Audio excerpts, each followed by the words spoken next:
आज मी तुम्हाला किचन क्लिनिंगच्या बाबतीत अगदी साधी आणि अगदी महत्त्वाची अशी किचन टिप सांगणार आहे.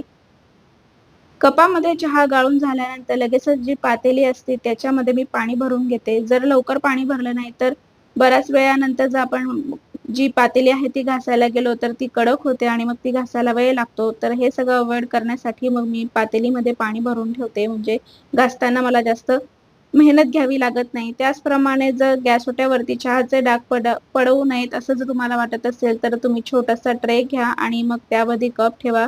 बऱ्याच वेळा जर याचे थेंब पडले चहाचे, तर त्या अवतीभोवती मुंग्या होतात आणि चिकट आपला ओटा होतो. त्याचप्रमाणे जी गाळणी असते त्याच्यातली जी चहाचा जो रेसिड्यू असतो, गाळलेली चहाचा जो पावडर असते, ती लगेच मी डस्टबिनमध्ये टाकते.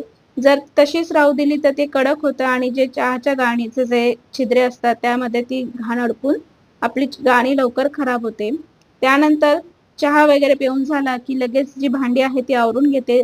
बऱ्याच वेळा हे सगळं करताना आपल्याला कंटाळा देखील येतो, की सारखी-सारखी भांडी काय आवरावी? परंतु जर लगेच ती आवरली नाही, तर मग अशी एक-एक करून बरीच भांडी गोळा होतात आणि नंतर मग ती भांडी घासायला गेले, की बऱ्याच वेळा आपल्याला कंटाळा देखील येतो.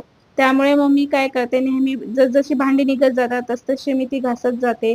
त्यानंतर जो सिंक आहे किचन सिंक ते सुद्धा मी दुसऱ्या एक घासणी आहे किचन सिंक घासण्याची त्याच्याने लगेच घासून घेते. म्हणजे कुठचाही जो आपला रेसिड्यू आहे, कण आहेत किंवा जो चिकटपणा आहे, तो तुमच्या सिंकवरती राहत नाही.